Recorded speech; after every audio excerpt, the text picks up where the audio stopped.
प्रवेश कर रहा हूं। वर्ष 2025 को मैं 100 वर्ष का हो जाऊंगा।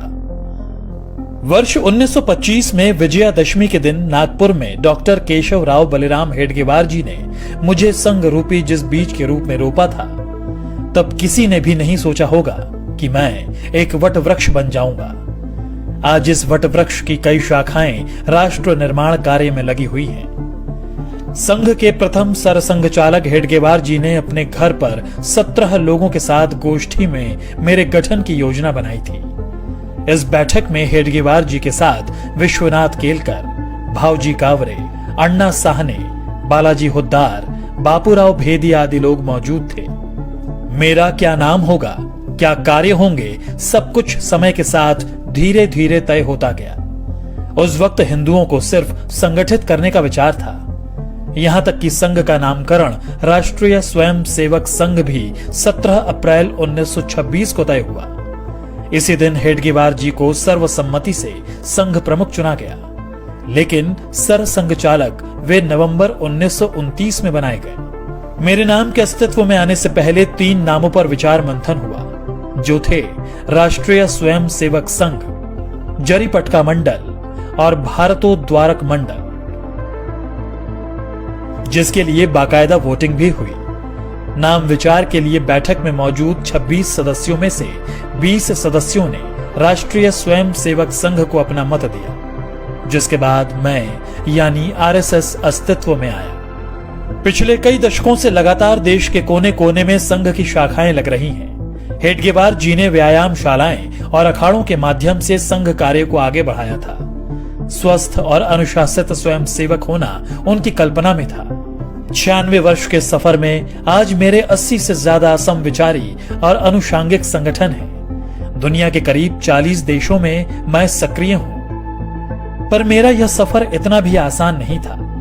कई ऐसे मौके आए जब मुझ पर आरोप प्रत्यारोप भी लगे और यहां तक प्रतिबंध भी लगा दिया गया। इस दौरान स्वयं सेवकों के साथ दुर्व्यवहार भी हुआ, लेकिन हम स्पष्ट थे क्योंकि हमारा लक्ष्य स्पष्ट था। हम सम और विषम परिस्थितियों में एक समान बढ़ते रहे क्योंकि लक्ष्य बड़ा था।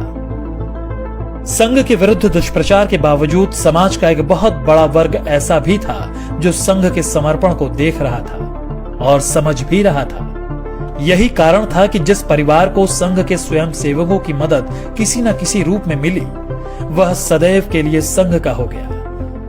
मैं तो अपने कार्य पथ पर अपने स्थापना के साथ ही निरंतर चलता रहा। आजादी मिली, लेकिन विभाजन की विभीषिका के रूप में दर्द भी मिला। रास्ते कठिन थे, मगर मैं रुका नहीं। अपने राष्ट्र और सनातन सुरक्षा के लिए मैंने तब भी 3000 कैंप्स लगाए और अपने बंधु भगिनियों के साथ चला।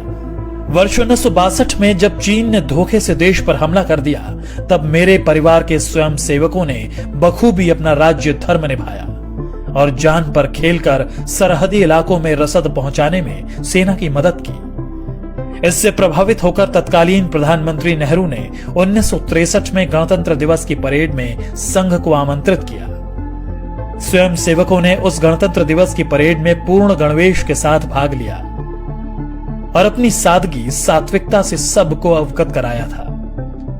इसके बाद वर्ष 1965 में पाकिस्तान से युद्ध के दौरान भी स्वयं सेवकों ने महत्वपूर्ण भूमिका निभाई।